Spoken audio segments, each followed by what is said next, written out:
What's up, man? Yo, what's So, going on? hanging out, dude. Well, thanks for coming on today. We just started talking right before the recording, so it has been a hot minute since we've seen each other.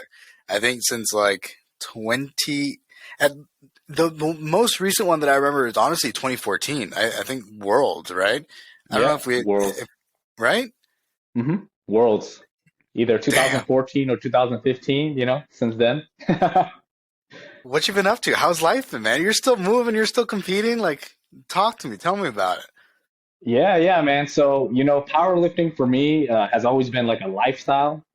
So like I don't even think of it kind of like as something that I do on the side. It's just like a part of me. So like as I continue to stay healthy and make sure like my body is doing good, if my body is willing and the mind is willing, then I want to try to do, still try to reach these goals that we have in single ply ever since those days, back in 2013, 2014. Still trying to reach the same goals that I had since then, all the way up until now, at least powerlifting wise, and then getting a little bit more into my careers and things like that. Massaging. So again, I'm a big time lifter, so my jobs kind of revolve around coaching and like the body. Massaging, teaching people how to continue to lift at this level for this long of a period of a time, and things like that. So that's kind of what I've been up to in the last 3 to 5 years. Nice, dude. Well, and we're going to get into all of it. I'm going to have lots of questions already. So I want to Yes, know, sir. when did you start competing? I started competing at powerlifting in 2012. Well, the meet that I wanted to do was Collegiate Nationals 2012. So I did like some random meet to qualify, I think in 2011, just to kind of get my feet wet. And I think this was the year where the reigning national champion, I think, graduated or something like that. So he wasn't coming back in the 67 and a half weight class. So it's kind of open. So I had some buddies, who saw me lifting at UGA and was like, "Hey, you're pretty strong. Would you, join us at Collegiate Nationals?" Because they plan to go, and they were like, as long as I'm willing to lift, they have a car, they have a hotel, and everything kind of provided, right? So I competed at 2012 Collegiate Nationals in Louisiana, Baton Rouge, and since then I've just been hooked on it. You've been, I mean, obviously you're hooked on it. Just if anybody follows your Instagram, you're constantly posting and constantly coaching, and just like Mhm. you said, like you've made it into a career where you understand that there's longevity in the sport. There's a potential for longevity in this sport so long as we take care of ourselves. And I remember in 2014, you were giving people massages in the hotel Yeah. room. Yep. If they were like going to lift the next day, they were like, "Yeah, just go see the room, and then this is the room Yep. number, and this is where we're gonna go." James has got you. I was like, "All right, sweet, man." Like, you were like the guy to go to since then, and it's kind of cool understanding that you understand the way the powerlifter's mind works, or the body, but at the same time you also understand way the athlete's body moves, or the human body moves, right? Like we Mhm. see it at a high level with powerlifting, especially with the powerlifters we're dealing with. But there's a lot of similarities with carrying your groceries to a deadlift, right? And so Yep. you have the opportunity to approach everything in a very nuanced type of way, which I think is super neat. What did you get your undergrad in? Well, I actually I was actually going to school for like strength and conditioning at first, but I took like a break from school, and then I actually went to a massage school. So I don't know if you would call that like an undergrad or like a trade school or tech school, if that makes sense.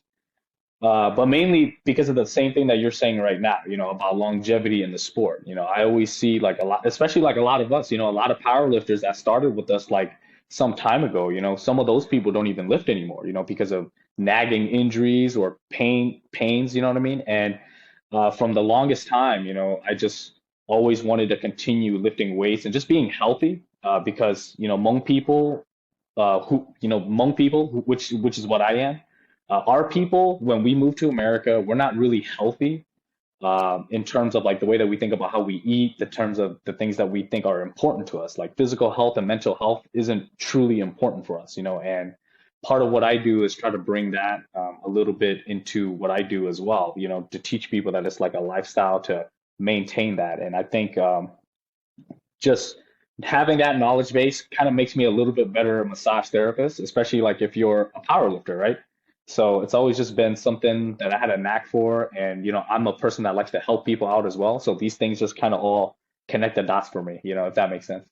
For sure. And so I want to know more about the Hmong part. I mean, we're going to continue to talk about powerlifting and stuff like that, but I Yeah. want to know because for a little while there, I think like your handle on Instagram was like the Hmong guy, or like Yeah. it's a big part of your identity. Obviously, it is part of your identity, right? So, Mhm. um, what is where are Hmong people from? Yeah, so Hmong people, we don't have a country. We're actually like tribal or like jungle people that live in the Southeast Asia area. So depending on which mountain, which jungle you're talking about, we could be Thailand, we could be Laos, we could be Vietnamese, and we could be Chinese. Just depending on which country we fall under. Because we ourselves don't have a country of our own, so we're kind of nomadic. We just kind of go where the food's at, where we can sustain our family and life like that. Um, but in 1955, during the Vietnam War, the United States went to Southeast Asia to kind of have that Vietnam War, right? To kind of fight against the communists. And they didn't really have a good idea on how to battle, the Vietnamese on their own lands, because they're not used to guerrilla warfare. So they hired us, Hmong people that live in the jungles, where we can tell them like if there's a trap here or there's things like that are on the way. So we were able to help, I guess, the Americans during the Vietnam War during that time. And when the Vietnam War ended in 1975, that's where the Vietnamese and I guess the Laos government, they had like an order out there where any Hmong people was pretty much killed on sight. So we were a ethnic group that was just, I guess, trying to survive and trying to run away from that lifestyle. And starting in the 1975s to the 1980s, the United Nations kind of got together and was like, hey, this group of people is like suffering greatly from an activity that we chose to do, like a war that we chose to get into. So what they did was they started helping the Hmong people that were living in Southeast Asia, and we started moving all around the world. I think the first Hmong people moved to America in California around that 1975, 1976, and in Australia. So you might see some random Hmong people in Australia. You'll see some people in Europe, like my cousin. He's a French from France. So they were part of that group that went over there instead of America. So Wow. that's kind of how Hmong people came to be. So where did your parents move here initially, or were your parents born here? My parents were some of the kids that survived the Vietnam War that was Wow. transferred over. Yeah. Wow. So that That during that time it was kind of crazy just being alive, in America. So so then you were born here, and then you're able to. How do you find a connection of other Hmong people? And I feel like I really don't know what like. I feel like it's easy to recognize a Japanese individual, because mhm, one, they have their own country, right? But then, yeah. what is the culture around Hmong people? And then how do you find that culture here in the States? Yeah, so Hmong people, we find, the state that we all moved into first, I think was in California because that's where everybody was flown into, after the war ended. But also a lot of Hmong people actually migrated to like Minnesota and Wisconsin. So like for a brief period of time, if you're following me, you might have noticed that I lived in Minnesota from like 2015 to like 2019, for a brief period, just because the population is really, really dense there.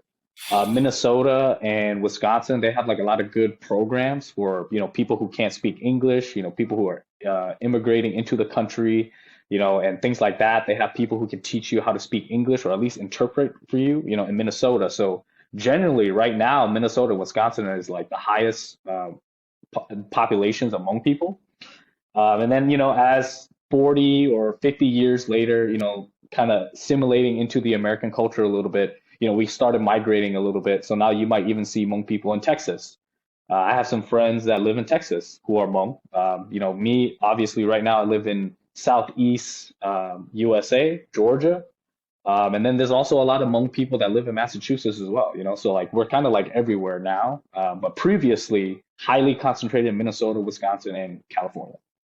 The traditional American dream, right? It's like all of us are just ultimately migrants, right? We all just came here and then ended up dispersing, and then now we have family that's family and friends. It's pretty much everywhere, right? It's kind of cool. Yep. That's it, man. Just trying to live our lives, trying to do the best that we can. And, as we are on that journey and that path, we'll meet, individuals like you, where we competed in powerlifting meets, like internationally and still hanging out today, talking today. So I find that really, really cool too. It is really cool to be able to make those relationships and then see those friendships continue to grow, even if they are distant at times. We can still come together, and we have this pretty significant time of our lives that we were able to share. Like, it's not, there's a small population of individuals that were able to make it to that level, right? And so just the fact that we were all there at the same time and in Hungary and messing around, having a good time, and then lifting, I will never forget. They had to like stop the meet because you do your thing where you put your head against the barbell, you hit it pretty good, and then you started bleeding. There's a super cool picture of you I was looking for earlier where you're like bleeding in the middle of a squat, vascular shit, and I was like, oh man, that is just looked so cool, but I couldn't find the picture. So if you have that or somebody has it, they should share it because I want to see that. Man, I might need to go back into some of my photos and see if I have it. Yeah, but I do remember that was the first meat that I ate. Tilapia, like just about every day for like 2 months. And what I didn't know was tilapia makes your skin thin. So when I competed there, the first squat, I feel like I get a lot of nerves. So sometimes like when like usually my coach Sherman would like headbutt me, but I don't have them there at Worlds with me. So I was thinking like, I'll just bang my head against the bar, just to kind of get my head out of missing the lift and just trying to just to gather myself. And as soon as I hit the knurling on the bar, and then boom, my head started bleeding. You can see like the blood dripping from my nose at the bottom of the squat as I come back out. That was a pretty epic moment. They got mad at me. They were like, hey, if you intentionally bleed on the bar again, we'll disqualify you. And I was like, well, I didn't intentionally try to bleed, But that was one of the cool moments. Yeah. Oh, that was a really cool moment. It was a really cool moment, and it was nice to witness. And honestly, watching you lift, you are probably one of the most technical lifters that I've ever seen. Yeah. Beautifully executed movements on all three movements. Usually you have an athlete who's very good at the deadlift or the squat, or they have a specialty, but it just seems that you have such a hyper focus on every single detail in all three movements. Why? How? Where did it start? Well, I think, honestly, just competing, especially against people who are stronger than you. So, I always find it that there's like two kind of lifters, right? Like a technical lifter and then just a lifter that can pick up whatever they want, And I don't want like my genetics to be a reason why I can't compete with the best of the best. I might not have the best genetics and maybe I might peak out here and there, but at least I understand how to do the movement maybe better than a guy who has the muscles or the genetics to actually lift the weight. So like for me, I always try to dig really deep, like what are all the little things that make this lift really, really important? So like when you think about like a bench press, I hate the bench press, but I think I can teach it really, really well as well. But you think about how far your eye has to be under the bar, how to squeeze the bar with your hands. What is the correct way to wrap your hands so you can still get blood flow there, but also maintain like your wrists, How do you get a guy that's going to lift off for you to lift it off perfectly who may or may not understand English, So I think about like all of these little factors that can make your bench press suck. And then try to be ready for all of those factors, like slippery carpet. So now I'm like making my own shoe to make sure like my shoe's not slipping, right? So I tend to have like a lot of experiences because again, growing up kind of on the poverty side, when you're like working super duper hard to pay for a plane ticket to Hungary as a college student, when we're like 19, 20 years old, that's a lot of money. So That's a I'm like, lot of money. I'm trying to zone in on all the things that I can learn from every single meet. So that $2,000, $3,000 that I'm spending is worth it. And I think I just gained a lot of that knowledge from like all of the world trips that we've gone to, and it every time I'm just trying to get a little bit better, a little bit better. And if I can do everything else better than you, this is actually like a quote that I say where I'm just gonna make my 1% better than your 99. Because I often feel like some lifters, um, maybe they're born lucky, so they have like really, really good genetics. And then at the same time, that they also work on their technique, those lifters, are really, really hard to beat. And I just hope that maybe even if I'm not as genetically gifted as them, then I'll think about the details a lot deeper than them. And obviously, most lifters don't understand the body or try to heal their body in the way that I do. So at least I'm hoping that these two or three little factors that I got going for me can kind of plummet me into like history, because that's kind of where I'm trying to aim at the moment. So I mean, what is your goal for the future of your powerlifting career? Like, I know you mentioned in the beginning, but what are we looking at? Are we in gear? Are we raw? What are we looking at? All of it. So, you know how like everybody always talk about like who is like the greatest power lifter of all time, right? We always talk about like who we think, then we always talk about the legends, but I always think like powerlifting is so complicated now. Back in the day, everybody was wearing like a mini single ply suit, right? Mhm. So if a lot of people say Ed Cohn is like the GOAT, well, how does he compare to the raw lifters today, right? Because nowadays raw lifting is so popular. Do people even think about the 70s and the 80s and people who are wearing single ply suit? But then now you even got multi-ply and unlimited, right? So I think what I'm trying to do for powerlifting is again, I'm not super genetically gifted when it comes to some of this stuff. So if I understand the skill of powerlifting, then it doesn't matter if I do unlimited, multiply, single ply, classic raw, or raw with sleeves. All of the technique and all of what I do will apply to all of them. So when you think of a good power lifter, you can be like, well, his raw lifts are pretty competitive as well. I wouldn't say like I've won some national champions raw because I feel like that's where the genetically gifted shine a little bit more than me.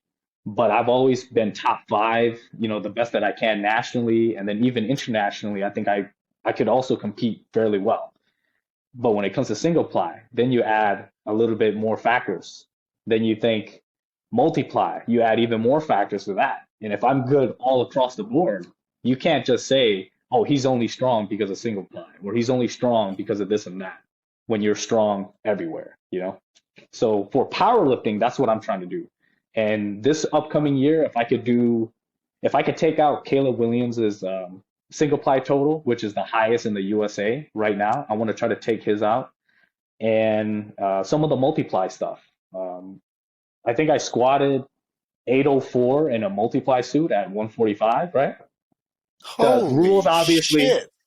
the rules for multiply is, maybe less strict than the IPF, but, we played by the rules that day and I hit an 804 squat and the world record, I think, is like 820. So I'm literally like right there during my first multiply meet ever. Wow. So I think with every different division of powerlifting, whether you're raw or multiply or unlimited, there's like a certain level of skill, a certain level of grit, because there's a lot of pain involved with equipped lifting, and some people can't handle some of the pain, of blood and the suits like ripping you apart. So I Oh find yeah. it that I thrive in that. I thrive in trying to be a student of the sport and being good at all forms and all aspects of it. So like when you truly think of who you are the greatest, maybe I might not be in anybody's GOAT conversation, but people can't deny that what I do as a powerlifter and what I bring to the table is not valuable. So at least in that end, that's where I want my name to be in powerlifting. That's a hell of a goal, man. I think it's a it's a unique goal. I feel like usually a lot of athletes are like, "Oh, no, I'm only raw. I'm only single ply. Like I don't want to play between." And then even the multi gear. And I don't even know what unlimited is. And I would like for you Yeah, to explain. exactly.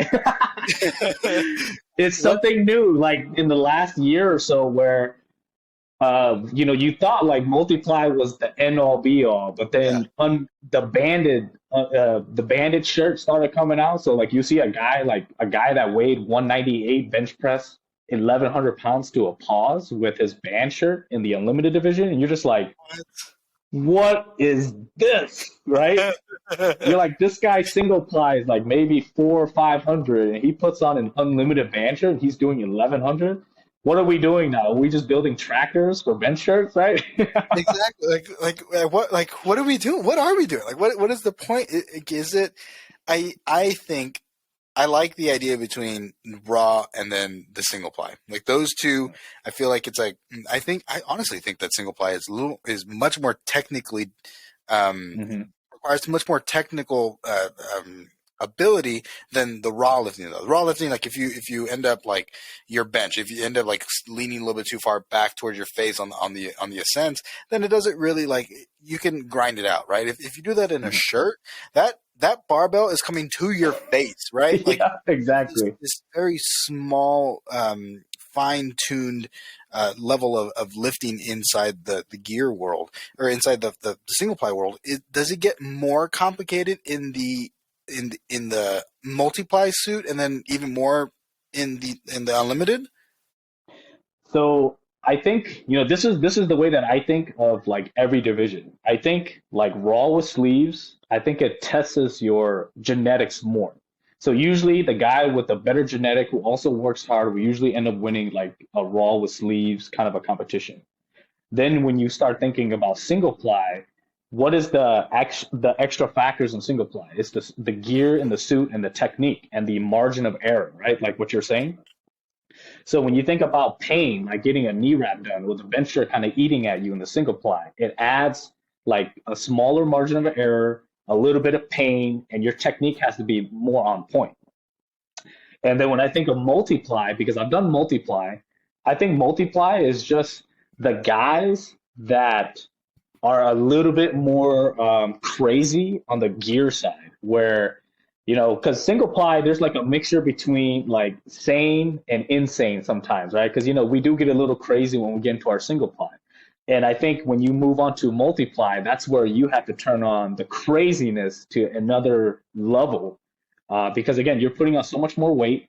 So you have to be confident that you can handle that much weight without breaking. Because it doesn't matter if you got a 5, 6 layer squat suit. When you pick up 800 pounds is 800 pounds. You know what I mean? My spine feels it. My freaking hands and everything like feels every pound of that bar. So I think in order to be good at multiply, you got to be maybe the crazier of the gear lifters in single ply. And then since I haven't done unlimited, I can't really tell you, but I could tell you that unlimited is probably, maybe even even more out of this world than even multiply is. Just imagine me 198 holding 1,100 pounds in your hands. That's Yeah, still dude. 1,100 pounds over your face. I mean, that's insane. Still impressive, right? It's still impressive, but because again, you and me, we don't really do it. It just seems like, alien to us. At least for me at the moment. I might dig into that a little bit more. I like to master every division. And right now, I think because you mastered single ply, I feel very confident in single ply. It makes neat, raw with wraps or raw with sleeves really, really easy. When we go to a raw meet, it's like, what are we really doing there? We're just freaking relaxing, right? For sure. But single ply and multiply, you gotta, it's hard to explain, but it like your life flashes before you a lot more in equipment, and I think because of that it makes you so much better in all the little aspects. So when we go back to something that's, a little bit less technical, like raw, it's like, well, what is this? I'm used to picking up 600 pounds. What is a 500-pound walkout now? Or like I'm bench pressing, right? I'm like, oh, I've held 400 pounds in my hands before. So my raw max isn't really that scary. So like in my head, there's less fear in raw, but in the other divisions, I think you got to be a little bit more BA, if you know what I mean. Not trying to cuss. So Yeah. a little bit I more BA. that's a very accurate assessment, and I think that the gear lifting, like I remember that I haven't lifted in a single ply in a little while. The closest I've gotten is wraps, and there is an intensity that has to be there in order to approach those level of weights. Versus in your raw lifting, you know, you can just slide on your sleeves and you can just kind of hang out and all right, like I guess I'll take my next Yeah, set, right. you know. We're But we're like freaking drinking beers, at a raw meet, and we're like just chilling, right? seriously, like there people are Yeah, really right, like the whiskey and deadlifts thing and like drinking right, beers and shooting the shit, but with gear, like you're fucking on. And I'm sorry, I'm cussing, yeah, yeah, but you have to be on for that kind of stuff, man. There yep, is no mess ups, and I think it makes you even a better coach because of it as well. It's like you can see all yep, those fine details of somebody's foot just a little bit too externally rotated, or you can see somebody's knee caught having some valgus in it, and you're like, okay, and this is how we fix it, right? Not only do you know, yep, not only do you have the eye for it, but you also know this is the solution for this, and it's usually a fairly quick solution. And sometimes it's biomechanical. You just got, you're just changing some form stuff, or it really is like a dominance of a specific tissue. And I think those faults are exacerbated inside of gear. yep. Yeah, I totally agree with that. And it's not even just that too. I tell people that there is a pain threshold. You know what I mean? And like, again, if you're wearing a suit that's pretty tight, you're going to do warm-ups in them. You're going to get wrapped in them. You're going to put on the full suit and do at least 3 attempts on the squat. And then the very next thing that you do is you put on a tight shirt that starts eating at your chest and your arms too. And then you have to get into your deadlift suit, which also eats again at the same muscles that was destroyed by your squat and your bench. Like, how do you survive all that? So there's also like a pain threshold, like if you watch like Feta Cinco, one of the best Oh, powerlifters ever, it got to the point where he just deadlifts raw because it's just too much pain, right? He squat like 700, in his suit, bench like four, almost 500 in his bench shirt. He's like, you know what? I already won, so I'm just gonna deadlift raw. There's no reason for me to put on the suit and destroy my body some more. that's for sure. So Where do you see geared lifting going? Like the single ply stuff. Now that the the raw stuff is so big, where do you see gear going? man, I I think gear is going to grow in a different way. So it's not going to die 100% because there's still going to be lifters like me that's going to try to do just about everything. Um, but I do think that the level of competition and the amount of gear lifting is going to drop a little bit until the raw lifters start getting hurt. When the raw lifters start lifting a little bit more and they're not really thinking about their technique so much and they're not really thinking about all the little mechanics and they just continue to get stronger and stronger and stronger and not realize like what all of those little things are going to do to you in the long run. When the pain starts adding up, what do most people have? Hip pain, knee pain, put on a squat suit, knee wraps, fix you right up, right? Like you're Yeah. not, obviously it doesn't fix you, but you can still squat and you can still deadlift with a little bit of knee pain if you have the extra gear. It almost feels good, especially like if you got like a shoulder impingement just a little bit. When you put on that bench shirt, it feels great because all the pressure that the shirt is putting onto the shirt and not so much in your joints. So I think when the raw lifters start become really, really strong, or they reach a part where their age and their number hits, they're going to start thinking about equip lifting a little bit more in their lifting career. So maybe further in their 20s, early 30s, maybe even 40s. Just in my opinion, that's where I kind of see how raw or equip lifting is going to grow. Kind of more in the later generations and more as people continue to get strong and get hurt.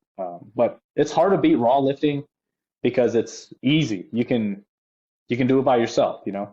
Single ply, I can do it by myself, but I know I like it way better when I have three guys with me. Yeah. Oh yeah. Oh And yeah. multiply, you can't even do it by yourself. If you try to do it by yourself, you're pretty much gonna kill yourself. So you might as well, that's why like if you think about multiply and single ply, we always got like clubs or we always got like groups that we try to train with because it's just so much easier, with everybody. But raw, it's easier. You could do it by yourself. You don't really need too many people to help you out. So I think raw lifting is probably going to continue to thrive.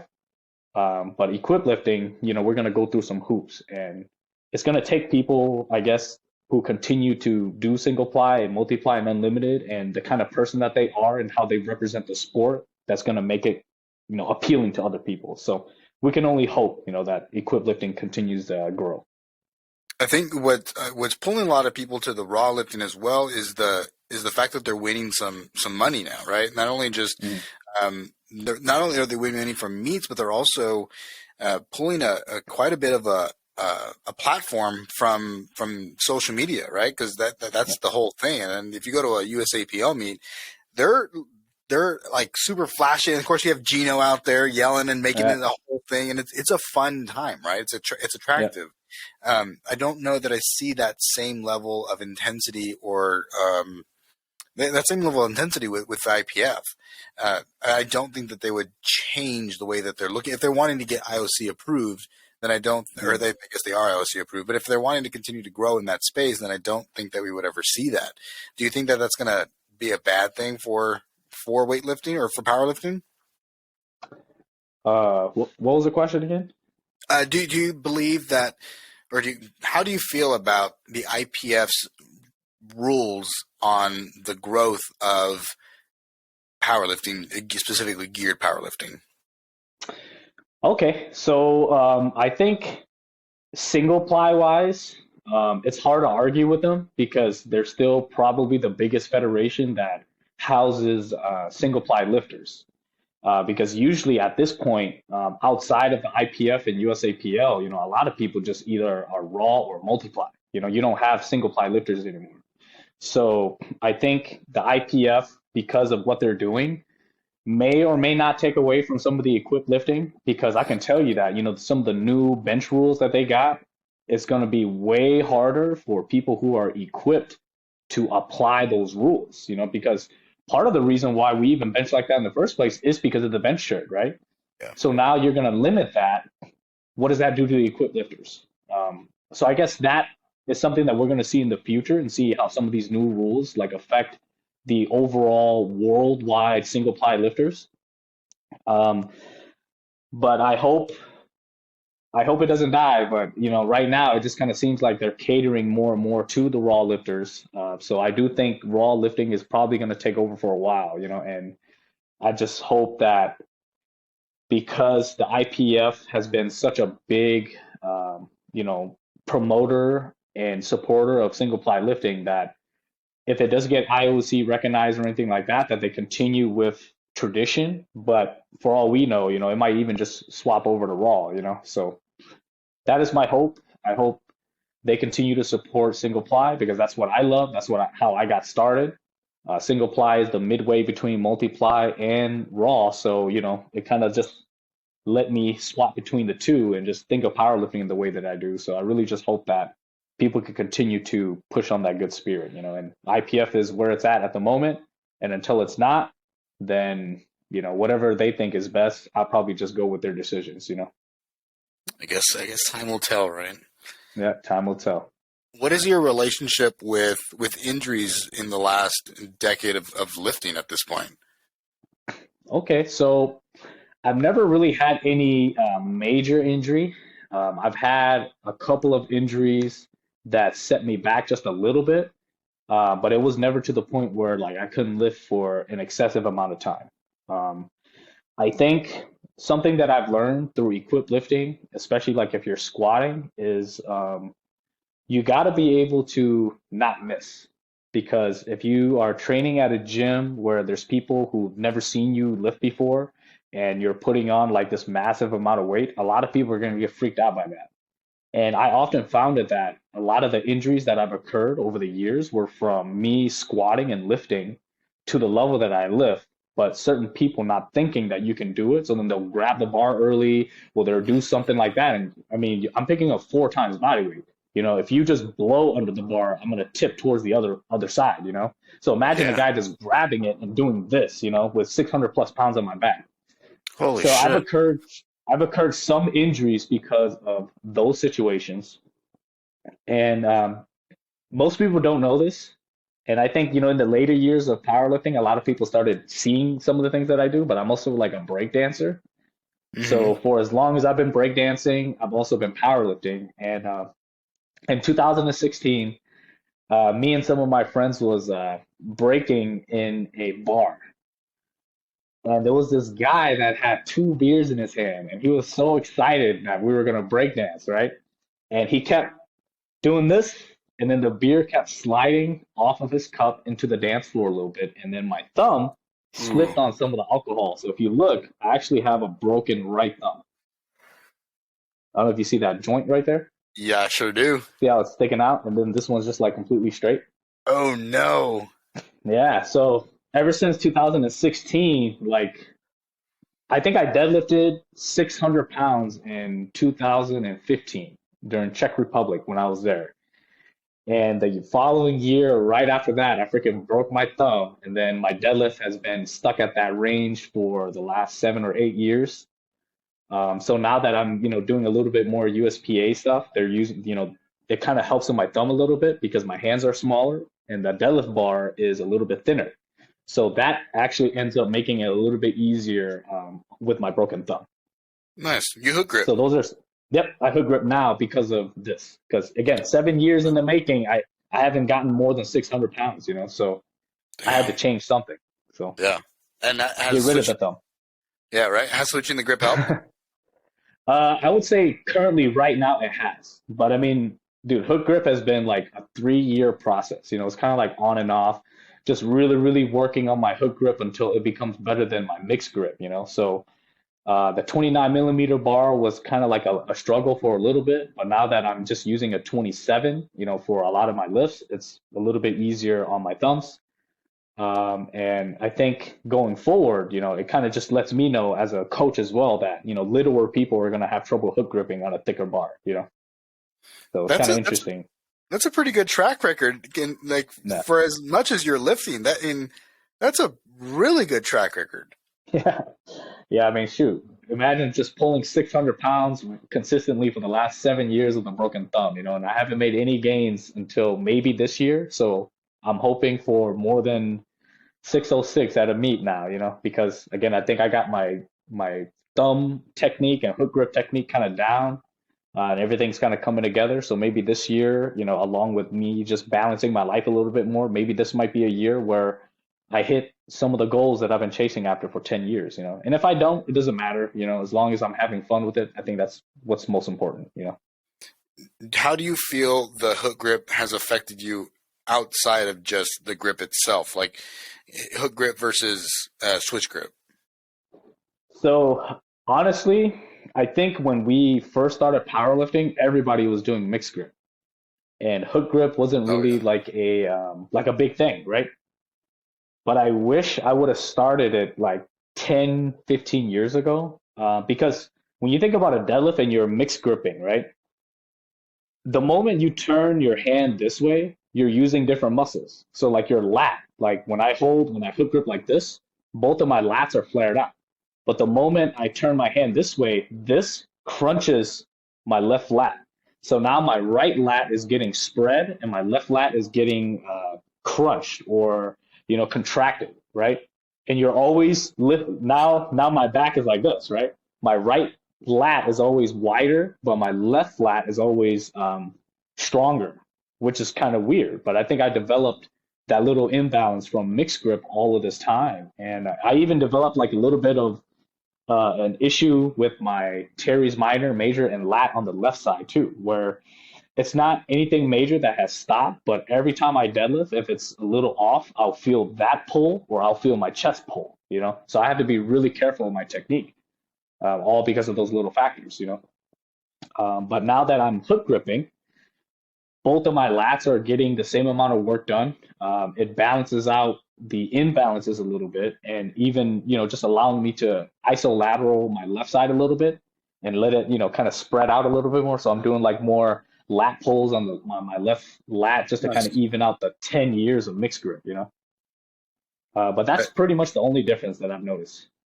Man, that's a pretty significant difference for longevity, right? If your goal is longevity in the sport, I mean, It's definitely something that I think we should promote a little bit more. I mean, it does hurt. It does take time, like you said, 3 years process. It hurts that tendon and especially that pressure on that thumb if you're not used to it. But Yeah. once you get used to it, I think that the biomechanical differences are insane. Like are a lot healthier for the long term.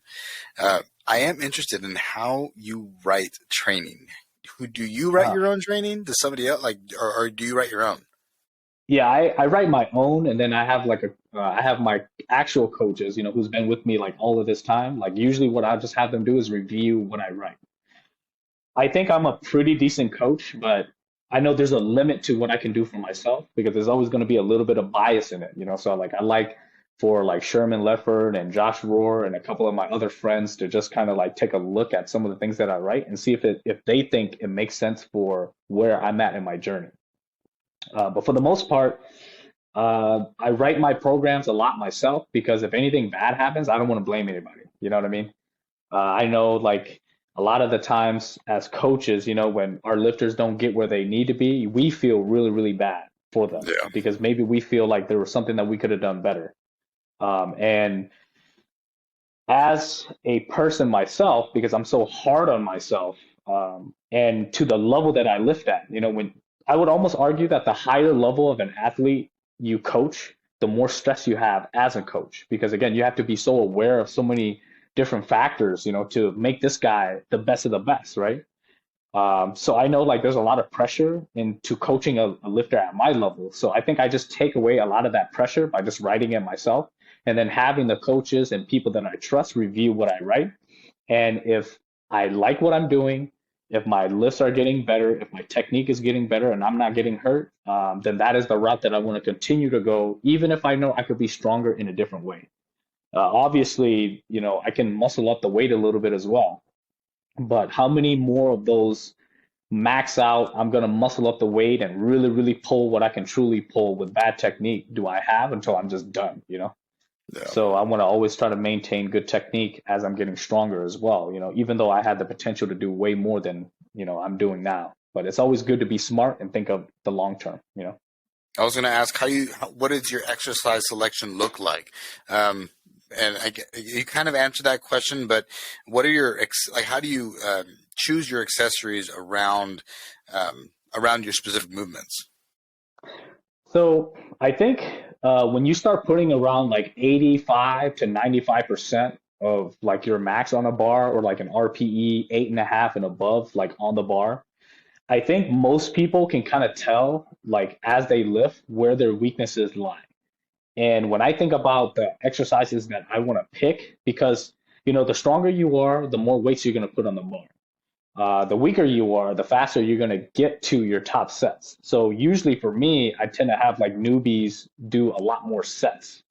But for lifters like us, who's taking like 2 hours, maybe even almost 2.5 hours just to squat, right? I often think if this is their weakness, how many accessories can they truly focus on that can help their lifts? So for my squats, I have this little thing where right when I hit the bottom of the squat and I'm coming out of the hole, my chest kind of caves in very slightly. And that only happens sometimes. And that sometimes is a factor that you have to include when you're competing.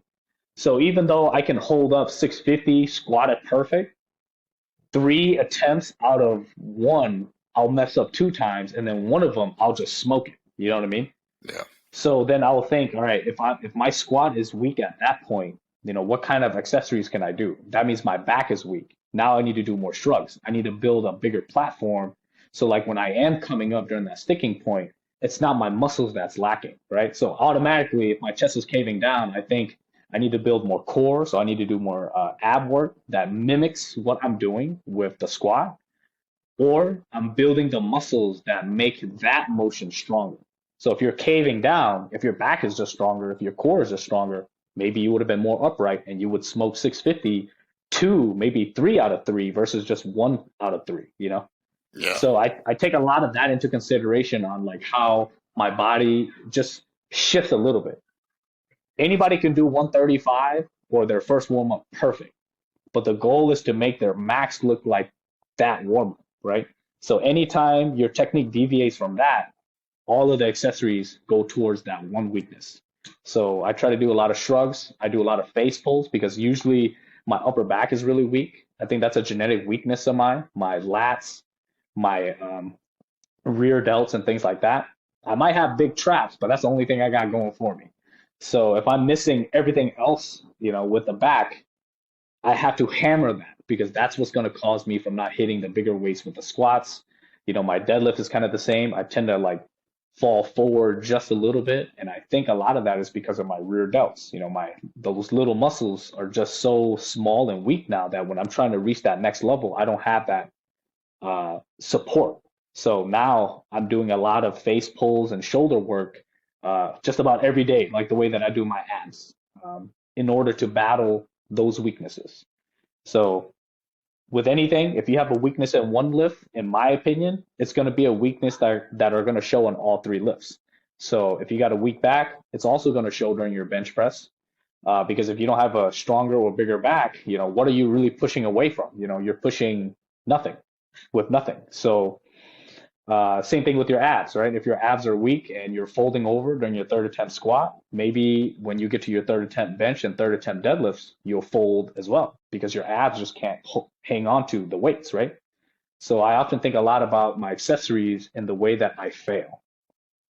I like that. That's a cool note. Usually I look at it like, oh, this is only weak in this area, so it's only going to affect this movement. Like I'm rounding here, so I probably have to work this specific range to get better at this thing. Not that it would translate into the other movements, but it makes sense it would travel into the other movements. I'm still me in those other movements. Like there is no, like I'm still the same guy. That's a good note. Yeah. So like I tell a lot of people that powerlifting has like certain themes. There's like certain areas that you're gonna need it for it to be strong no matter what, because all three lifts require a lot of support from these muscles. Now, obviously, when you bench press, the muscles that get involved the most are that is what makes you strong is going to be like your shoulders, your arms, and your chest, right? But what about like your grip strength? Like what about the muscles that are just holding onto the bar, right, in your fingers? What about your leg drive? What about your calves? Because your feet is going to be on the bench, right? And something has to push into the floor. And if you ain't got no calves, that's going to affect your leg drive and make your bench maybe that much worse than it could have been. And that's only because you don't think you're using your calves when you bench press. You see what I mean? So I think when you think of what makes you weak and all the little factors on like the calves for the bench press, which is something that people will probably never think. If you just train your calves because maybe you have some issues with your deadlifts or your squat, it would also help your bench. If you got a weak back and you start building it because you have a weak deadlift, it would also make your bench press and squat easier. Abs, every lift use abs, every lift use grip strength, So you got to think about all of these things and make sure that it's not just strong vertically, it's also strong horizontally, and it's also strong from the floor going up, So you think about all those planes and you think about every area of your body on how it can maintain those positions, and then you just strengthen them, because you know what you're doing. You know how you feel when you're at a meet, when you squat, bench, and deadlift. So how do you minimize all of the reasons why you're going to miss? And then all of my accessories revolve around that. So when you have a novice lifter, and I assume you take novice lifters as athletes sometimes? Yeah. Mm-hmm. So when you have a new lifter who's coming into the sport and just learning the three movements, how are you able to communicate all this really good information to somebody who maybe doesn't have that proprioception yet? Like how do you communicate it well? I think I'm kind of old school. So what I like to do is like, especially like as a coach, as we're doing the workout and as like we're lifting, I like to get to know you a little bit as well, because I think your personality plays a role in how you take the information that I'm going to give you. If you're the type of person that can handle a lot of information at the same time, then maybe I will give you like 2, maybe 3 things to work on. If you're the type of person that learns slow, then I'm only going to focus on one thing, and I'm going to have you do that one thing over and over and over and over again for like maybe a month or two. And then when that becomes so easy, we'll move on to another thing. So I think getting to know your lifters, understanding their personalities on the kind of information that they can intake. Some people they can learn by reading, some people they need a video, or some people need to be there in person with you. And you have to like think about which one of those about you that you can attack or how to handle the newer lifters, because newer lifters, they don't know what they're doing, and we don't know what their weaknesses are neither. It could be their equipment. It could be the fact that they just don't know how to activate their abs, or maybe maybe they're not setting the rack height good enough. So every time they're picking a weight from a squat, it's always on their tippy toes, and they wonder why their squat's hard all the time, right? So I think with newer lifters, depending on the person, you want to get to know them a little bit. And then from there, you can decide one thing, two things, and then just really, really have them hone it down little by little. Because I believe in longevity. I think a lot of people, when they start, especially if they're fairly genetically gifted, they like to just lift heavy from the get-go and just continue to push that forward. But again, how many times do the greatest power lifters have at the platform before they all stopped? Most of these guys stopped after 10, 15 years. So like, if I don't want the newer lifters to end at the 10, 15-year mark, then I have to teach all of the things that I think are important outside of just lifting for those guys. So like, even the stretch routines, I'll stretch right along with them, and I will count, and I will tell them, this is how you need to stretch. This is how your body needs to feel before you get started. These are all the mobility stuff that you need to do. Your body's not hurting now, but I'm going to teach it to you anyways, because at the very beginning, if all you know is how to stretch and how to do mobility stuff and keep your body in shape, the workout itself will, you yourself as a person can go through the workout, and you will learn as much as you can without having to worry about pain, having to worry about like restrictions and things like that. So when I think of new lifters, those are the things that I think about, and I try my best to be aware of. You come in with so much information. Like you come in with a lot of background, a lot of understanding, because you've done it yourself. Like you've thought about all those little things. And so any client that is going to come to you, they're doing all right. They're in good hands. They might not know it initially, but all those little things, like, where do you set your rack height? Like, we're going to set it right here. We're going to have both feet underneath. This is how we're going to do it and how we're going to do it. I think that's some of the most important parts in like, the movement itself is important because that's the ultimate goal, but all the little things that lead up to it and then after the fact matter also equally an equal amount, right? Like, what are you? I want to know about your mobility routine post workout. How much time are you spending? Like, how much time are you spending doing? Because I swear, your deadlift, your hips are like at the bar. It's perfect. Yeah, cool. It's beautiful. People don't know like how much time I spend. That's like all the stuff that people don't see. Like, I tell people all the time, like when I'm working on their quads and their hips and stuff like that, and they feel how much pain it is, and I'm just like, that feels good, doesn't it? And they'll be like, nah, it feels terrible. And I'm like, no, it feels good because you're building all of this muscle, and this is your body telling you that you need to learn how to break it apart, or you're gonna get hurt, right? Yeah. And every time I'm hitting these 600-pound deadlifts, 600-pound squats, my body is just wrecked. So usually, before I hit like a squat or a deadlift, I would always ask my body, all right, this is the weight that I'm going to prepare for in a day or two. Sometimes I even need 2 days of mobility in order to be in the shape that I need to hit a certain weight for deadlifts and squats. So what I ask myself is, all right, if I'm going to squat, I'm going to deadlift, if my glutes tight, if my quads tight, hamstrings, or if my grip, if my forearms, are sore from massaging all the time. What do I have to do in order to survive this squat or this deadlift workout? And then I loosen it all up. And sometimes some muscles, like your quads and your glutes, sometimes they take 2 days to loosen up. Sometimes you have to break it down just the first or 2 layers, and then you can get into the deeper, littler muscles after the big muscles has calmed down and recovered from the work that you've done already, and that's just, again, the hips, So I start a couple of days early and I pretty much roll through all of the motions. Sometimes like I'll go into my sumo stance and I'll put like a little lacrosse ball like right on my hip where I'm kind of coming down, and then I'll put a bench there and I'm like I feel pain there. So what if I just did my deadlift technique and put the ball where the pain is and then start massaging it there? So then I start developing like really unique ways to loosen up my body with like lacrosse balls and barbells and um, Nice. benches. So I have a bench with me everywhere I go. I always try to have a bench so I know if I want to roll out my glutes or my hamstrings, I can do it, you know. But to the level, you know, and then you think about like shoulder mobility as well. People's always got shoulder pain in the front somewhere, or like their neck is off or something like that. And every time I bench press, I also think about all those little muscles and how I can dig into that. So I got like four different level balls.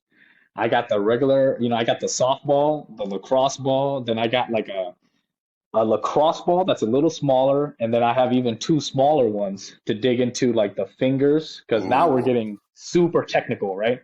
The yeah. little baby muscles here for the little balls, and then, you know, as it gets bigger, it's a little bit bigger of muscle every time. So I pretty much just try to flush my body out the best I can before I even hit the squats. And then pretty much after I squat or deadlift, my body is trashed again. So I got to do the same routine in about a day or two in order for me to bench and or kind of go on into the later sets, you know, like, so I think my mobility stuff is kind of hectic. And I know people can't do it, which is why I became a massage therapist. Now you don't need my brain. You don't need to know my knowledge to loosen up your body yourself. You can just book a session with me, and then I could do all the work for you, and you can just relax the best that you can. Obviously, you The know, best when that you're you an athlete, you're hurting. So, you know, I was gonna say a lot of those massages. There's not much relaxing going on. I'll breathe as much as I can, but ooh, that stuff just you can really get into some small tissue there. yeah, I mean, man. you all the way from you know, you have the forearms that you can use, but then when you start getting into those small spaces like the intercostals, I mean, you're using Yep, pinpoint pressure, and that shit hurts. hurts. Yeah, exactly, man. And There's I'll no tell people too, it's not that I'm touching this muscle that it hurts. It's the fact that you're training so freaking hard that this muscle is already hurting. yeah. And when I touch it, you just feel what you're really Yep. feeling, you know? Because sometimes, like, what I'll do is, like, especially when people have, like, left shoulder pain, I would touch the same muscles on the right. And I'd be like, see, I'm doing the same movements. I'm even using more pressure on this side, but you're not screaming. That means that you didn't do no damage to that side, right? So when I work on the left side and they feel all that pain, I'm letting them know like it's not me that's hurting you, it's you that hurt you, and I'm just showing you, you know, what you can kind of do and the kind of pain that you have to feel just a little bit in order to feel better, you know. But I do think there has to be a balance. Uh, the better you get at lifting, the better your mobility routine has to be. So like if you're a newbie, maybe you can just get away with stretching. Maybe the foam rolling isn't even going to be a big deal until a year into your training. But when you're 10 years, 15, 20, and your level of mobility and recovery is not increasing as well, your lifts are going to drop. When you're thinking about like your sleep and your nutrition, if they haven't leveled up to the level that you're lifting, your lifting is also going to drop. So again, everything kind of revolves around you as a person, not just what you can do in the gym. We love we love to lift weights. That's the easy part. Now we have to do the hard part, which is all the stuff that we're not good at. The eating, the recovery, the mobility, the mental clarity, you know, the balancing your life, your career, your families and all that stuff, you know. How do you do it? I mean, it sounds like I know you said like it is your lifestyle. It is part of Mhm. it is you. But how do you do how like this is hours and hours of time spent working on yourself. How do you Yep. find and make the time? Ooh, so man, that's a really good question, man. But honestly, I do mobility work in every little crevice that I could find between like family and work and stuff like that. So like I work for like a chiropractor's office as well. and I'll bring some of my mobility tools there. So like sometimes I'll have like 10, 15 minutes in between like some of the massages I do, or like I'll have like a 30-minute lunch.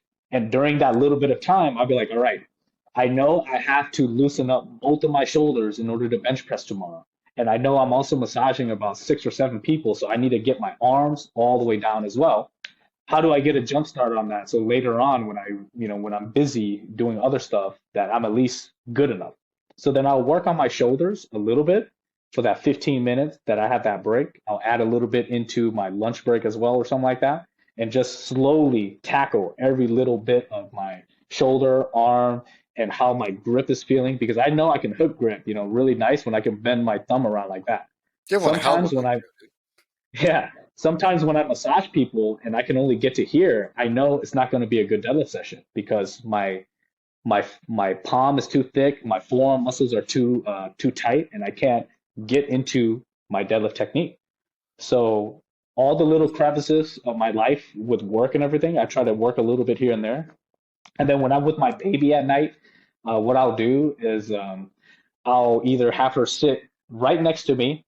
That way she knows like it's just me and her. And all I do is I roll out like my hips and stuff like that every night the best I can right before my baby goes to sleep. And then me and her, we can just kind of have like this little moment together because I'm foam rolling, but I'm at the same level as her at her height. So like she just thinks we're Well, just hanging out. So I try to do 2 or 3 things all at the same time.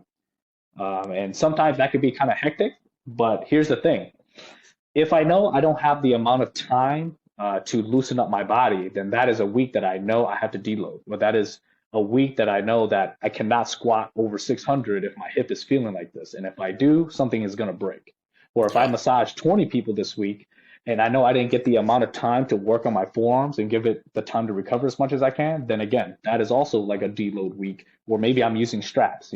So I think being conscious of my body and knowing how to loosen it up and being aware of when I am my strongest self really puts it in perspective for my training. So I can be like, this is a bad week. This is going to be a good week. Oh, I'm getting 8 hours of sleep this week consistently because my baby is doing this, or she's not crying as much anymore. So this week is going to be good. Let's just go ahead and increase the intensity a little bit this week, and then maybe deload during the other weeks that maybe my baby might be crying because her teeth's growing, or things like that. So I think you have to understand you really well.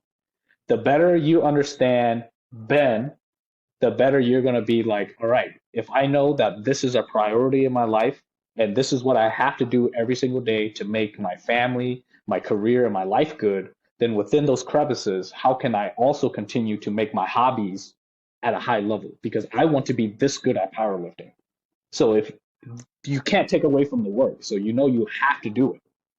And the days that you can't do the work that it takes to be a high level powerlifter, then like maybe this year or this next training block, you're not going to be competition ready, or maybe you shouldn't compete. You know what I mean? So like your life kind of dictates if you're going to be strong, if you're going to be able to do the weights that you're going to do. And some of us, depending on where we go in life, will really dictate that. And I think you know that as well, right?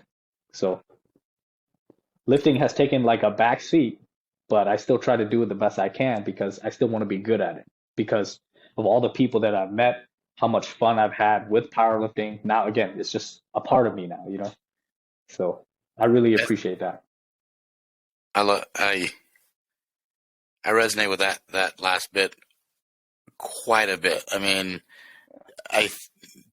lifting has taken a back seat, and I think for a lot of athletes, especially the ones that had made it were so focused in it and then kind of stepped away from it. It's like there's something that was missing. There's something that's been missing. And I think that same individual who's willing to be that diligent and get good at something can do it in anything. And so there are times where we look at I'm not making enough progress in the gym, but you know what? I bought a house. I had a kid. I'm doing a lot of good things ultimately for my life, but it's still like we look at the gym like, man, that guy over there, that's the place, and it's also like, you can see it. It's like, oh, I'm lifting.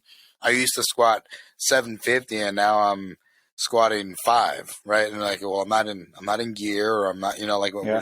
but it's okay. But it's hard to remember sometimes that it is okay, and just finding those opportunities in our lives to still be a part of that community that's allowed for relationships and friendships like this, that it's worth it to stay a part of. Otherwise, like, we would have never met. Or, there's plenty of people that I've been able to cross paths with, or that this sport has allowed a lot of growth to exist for, or from. It's just like the things that it teaches, the things that it's taught me. I'm not going to speak for you, but the things that it's taught me, it's just like, if you want to get good at anything, it's going to take time, but it's also going to take, it takes discipline. It takes a certain love and a willingness to just put good, honest work into something, and it will turn out okay. Like, you can make it okay. You take the time to eat well and sleep right and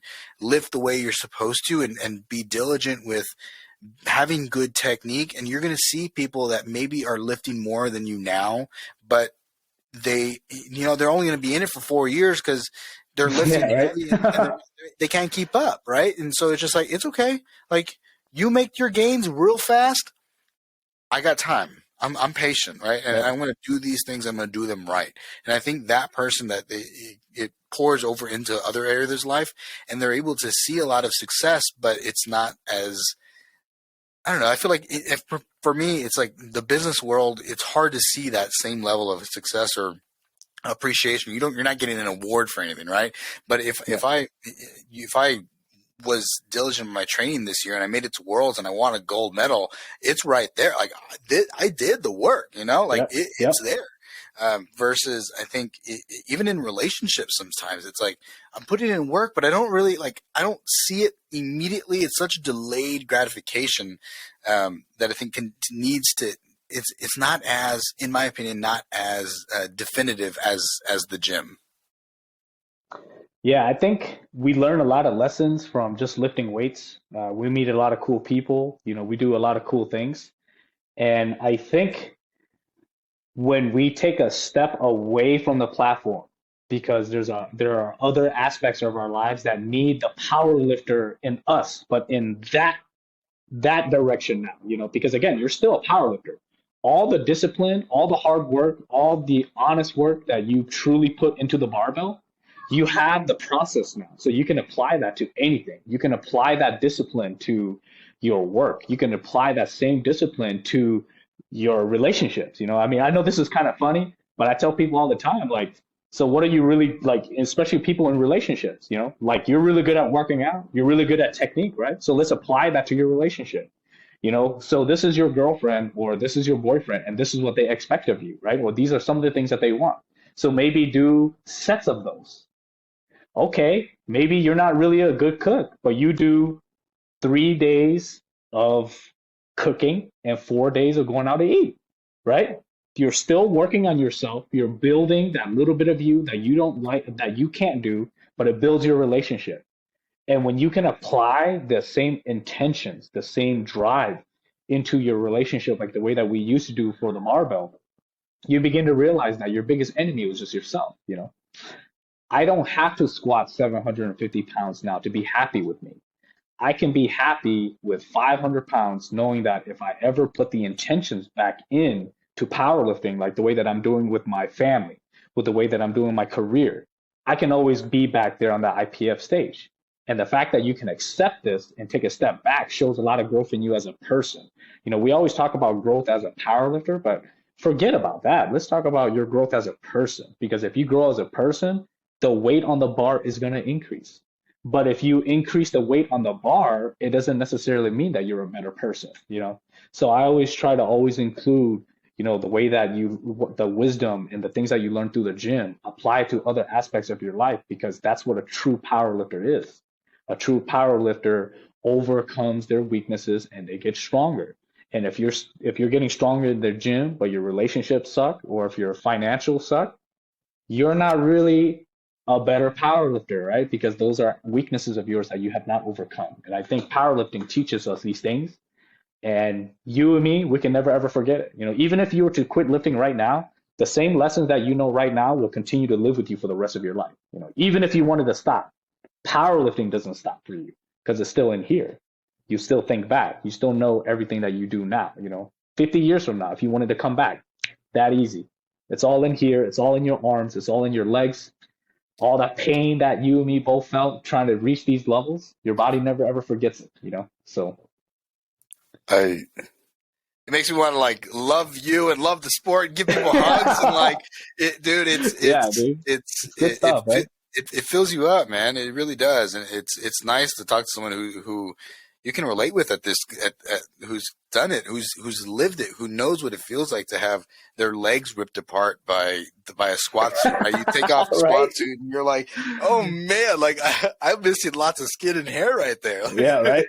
Or like, you know, in 2015 when I pulled that 600 pounds for the first time, I think my deadlift PR was like 545 or something like that. Damn. And then they put 600 on for me to bump the Russian guy from like third place to fifth. Because if I did that, then the Russian team that we're competing against would have dropped place, and then USA would have just been first. I was third, and then another person was in second or something like that. So when I ended up pulling that weight, we had to cut my deadlift suit because the deadlift suit was so tight, and I was bleeding through the side that they cut because the scissor had to cut my skin a little bit in order to get under the suit. So you ain't kidding about that pain, you know. The best 600 deadlift I will ever pull because of the moment, the time, what it accomplished, what the tone that it set for the whole week. Yeah, that was a hype moment, and all because of, you know, that pain, that same pain that we feel when we get strong. That pain, that desire, that passion, that willingness to put yourself out there, and it started off from being vulnerable enough to take that first step into the gym and figure out, okay, like I'm going to lift and I might not enjoy it. I might enjoy it, but you know, I want something better for me in my life. And look where it's led you, man. Like doing like 20 massages in a week, 6 massages in a day. I cannot imagine how that's pain, man. That's especially in your hands. On the body. You don't know. Yeah. You don't know, but my hands cramp up a lot too. I bet I used to do them in undergrad. I had a couple clients per day that I would do, and even just like 2 people a day would like wreck your hand, man. Like I don't think people understand what a LMT really has to go through in order to keep themselves healthy for their clients. Exactly. Yes. Because again, when I'm working on you, that's like, just imagine like you're just, again, let's just say you're massaging someone's trap for an hour. Just imagine doing that for a whole hour. Like, how messed up do you think your hands and your back and your feet and stuff like that are going to feel? So, you know, being, again, a part of that, again, being a good power lifter allowed me to be very disciplined and be very good with my career, you know, because I'm like, all right, well, massaging is just like another workout.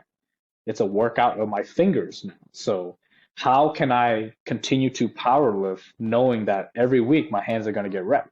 This is my life now. But at the same time, I still want to power lift. So it's kind of one of those things where I have to accept it, that if I can't loosen up my hands or keep my hands under control, that my strength can only be this much. Can I accept that? Yes. Then I continue to compete.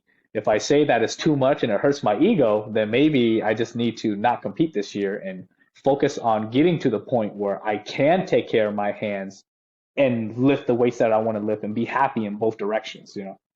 But I truly do think powerlifting teaches you a lot of lessons, and when you can apply those same lessons to your life, everything is easy. Like I really think about like public speeches now. You know, I used to be afraid of public speaking, but what are we doing when we squat? You're letting everybody there watch you speak. You're pretty much saying, this is how much I squat. This is how much I work on my technique. This is how good I am at lifting. And everybody's there watching you and judging you, even the people in the crowd. They're like, oh, I wonder if this lifter can get it or not. Oh, this lifter's got terrible technique. Their knees are going to break one day. You know what I mean? Like everybody's got all of these things. And that's literally what a public speak is, right? Or speech. God. So we put ourselves in the moment all the time. So now when you see the moment, it's not really that scary, right? Like in whatever career that you do, you can be like, oh, this is tough, but I can do it. I can get over this little hump, you know? your standard of success is here. This is what you're willing to accept in all areas of your life, right? It's the world stage. Everything is this level of success that you're willing to accept for your own life. And I have one of my really good friends, and just one, he says, like, if I can see somebody, and by the way that they physically look or the way that they train in the gym, you can see the level, the standard that they're going to have in their own business, in their own life, the way that they're going to handle their family, the way they're going to handle, business interactions, and all of these things, just by looking at somebody walk into the gym and lift. It speaks volumes. Volumes, exactly. I would have never, like, I started trying to learn how to play the violin, and in the middle of it, I was like, oh, it's just like another motor skill, right? It's like, I know how to squat. I know how to go up and down and how to do this over here. Like, I can get it. It's fine. Like, it's just like deadlifting or benching or squatting, right? You just got to find the details, find the pattern, and then learn the pattern. And it's it's a beautiful thing, powerlifting. Yeah, it is, man. I tell people all the time, like, especially a lot of the people that I coach, not for powerlifting, but just health in general. I don't push it on them, but I always tell them, if you can decide to do one powerlifting meet, that would make me happy. And you don't ever have to do another powerlifting meet ever again. Because when you compete and you dedicate yourself and you do better than what you think you can do for yourself, all that knowledge that you gain from that one meet is life-changing stuff. And I've had so many people who competed one time in their life and they never ever competed again, but they applied all of that discipline into their lives now. And they're super good at what they do. And they just realized that this is it. That's all you needed to do to be good at something that you didn't think you could be great at, if you just squatted and deadlifted every single week for 12 weeks, who knew that you can go from like 200 pounds to 300 pounds, And for most people, that blows their mind, and apply that to everything else now. Just take it step by step by step, your careers, your relationship, and everything will just slowly get better, But I think it comes a lot with the understanding of who we are and what's important, And as you grow, your demeanor and your character will reflect that, And I really like that as well. When you go into gyms and stuff like that, you see so many different level lifters, some technical, some strong, some people who are just starting into the gym, so they don't really know what they're doing. And you can just kind of see everybody grow into becoming the strongest version of themselves, and we're all on that same path. So, if you're in the gym, in a powerlifting gym, everybody there is just as crazy as you. They all want to squat, bench, and deadlift. They all want to get strong. They want to break their bodies apart, with all this pain. And then they want to spend all of this time, going out to different states and countries and competing. Like, that's crazy if you really think about it. Why would you do that? Like, financially, that's kind of a dumb decision sometimes, right? So, when you're at a powerlifting gym and you're training, all of these guys are just as crazy as you. And from that moment on, it already broke the ice, and you just learn from everybody, learn from each other, and apply to your lives. I need to take ownership of that right there, because sometimes I walk into the gym that I've been at for years now, where it's just like a little socially awkward. Like, I'm going to leave people alone. Like, I don't really vibe. But it used to be, you walk into the gym, when I was on the A&M team, or even on, you're in the warm-ups for Team US, like at an international meet. You're with people from all around the world, and you guys are, even after it's a party, you guys are drinking together, having a good time. Yeah, right? You have more in common than I think we realize. And I could potentially get in the way of myself sometimes in building some really good relationships, where not only can I teach others, but others can teach me as well, right? We can always learn more, and there's other people out there that are from the newer generation of lifters that I could sit down with and maybe impart some knowledge, but at the same time they can communicate to me some new gear stuff, some new equipment, some new shirts, some new whatever it may be, new methods of training that are out there that I am not accessing just because of maybe of some sort of ego or some sort of fear. Mm-hmm. But we really do have more in common than we really think, and I like that you bring that up. Yeah, man. Like I said, it takes a crazy person to want to put on a suit, knee wraps, go across the world and lift, you know. And I always get along with everybody that's been on like the world teams because, you know, we all know what it took to get to this point. We know that it was hard. We know that we were all broke. We know how the training, the amount of sleep, the amount of stress, the life circumstances that we were in during that time. And we all decided to be there at the same place, same time, representing our country, being the best version of ourselves. I mean, I truly do think that's the fun part about being an athlete that I think a lot of people take for granted. I think it's really good that you can get strong on your own, you can train on your own. If that's just the type of person that you are, you can continue to be solid, you know, in your own solitude, if that is the kind of person that you are. But I also would argue that everybody that I've ever met through powerlifting is like a good friend of mine. We still talk kind of like what you and me are doing now, even after years. Um, and we keep up with each other, you know, with our lifts and things like that. And that's just something that you cannot get if you didn't truly love the sport. If you didn't truly love what you did and you didn't truly respect the people that you were lifting with, then some of the relationships and some of the conversations that we have like currently right now, and even following some of the other people that we used to train with and compete with, you know, it really just adds that extra little family feeling to it, you know? Does that make sense? Oh, without a No matter doubt. what, we're family in iron, you know, no matter what. So No I matter really love what. that. Me too, man. Before we get off, I have one more question Yeah. for you. I All want to right. know about the Quest Nutrition gang and how you ended up getting selected to be part of Team Quest. Oh man. So man, that's such a good question because again, newer lifters don't even know that statement, you know? Because like generally, if you start in powerlifting, especially like before like 2015, just about everybody wanted to be sponsored or worked with Team Quest, right? Oh yeah. Uh, but I think again, um, when the national champion in 2012 graduated and he didn't care too much about powerlifting, Sherman Lefford, you know, the coach of Team Quest, he knew that, you know, that's just going to be an open weight class. And he saw me lift, and he sees like the work that I put into myself, no matter what. Like he didn't need to coach me. I'm going to squat, I'm going to bench, I'm going to deadlift, I'm going to do the work no matter what, anyways, even if you don't coach me. So I think he really respected that part of me, just the fact that I'm disciplined. I'll listen to him, especially if I think like it will make me a better lifter. And from that moment on, I just kept getting better and better and better and better, you know, every time I lift, every time I compete. And right after that, Sherman was like, well, I guess he's part of the team. Let's make him the 67.5, you know, and then I try to follow suit with Caleb Williams, you know, the guy that who I'm trying to still beat today, but he was first, or he was the generation before me in Quest. And I always just strive to be as good as him and uphold the same values that all of the older Quest lifters have. But pretty much from that moment on, after collegiate nationals, Sherman, me and him, we became really close. He saw who I became, and I just became part of Team Quest after that. And I've just been repping them because during that time, I was in a really dark time of my life.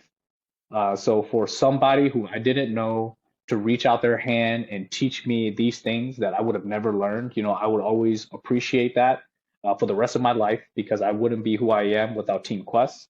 So, you know, over the last 10 plus years, you know, I've had offers, you know, to drop Quest, to make money, you know, with other supplement companies and things like that. But the thing is, you would have never wanted me as your guy if it wasn't for Quest and Sherman and, you know, all of the lifters that I've met through Team Quest. So that's kind of how I got into it. I represent Quest no matter what, mainly because that's kind of how I became somebody in powerlifting.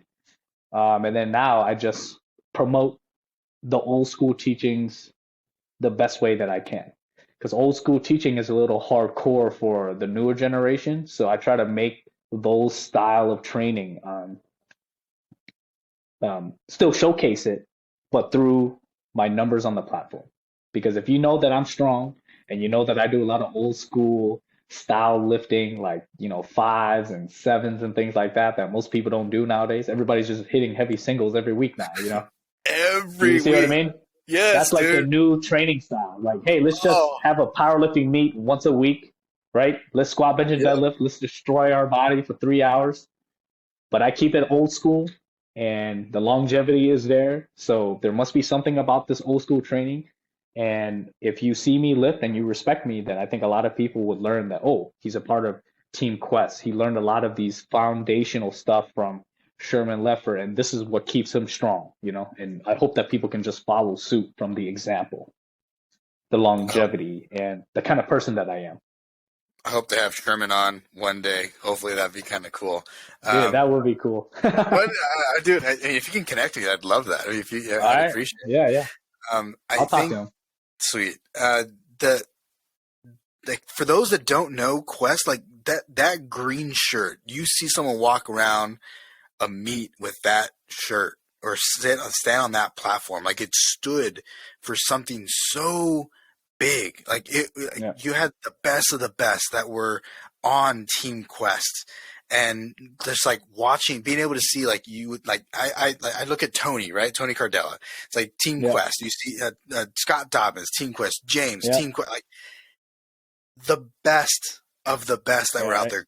Good guys that were just there to work and were, I think, typically for whatever reason, usually a little more quiet.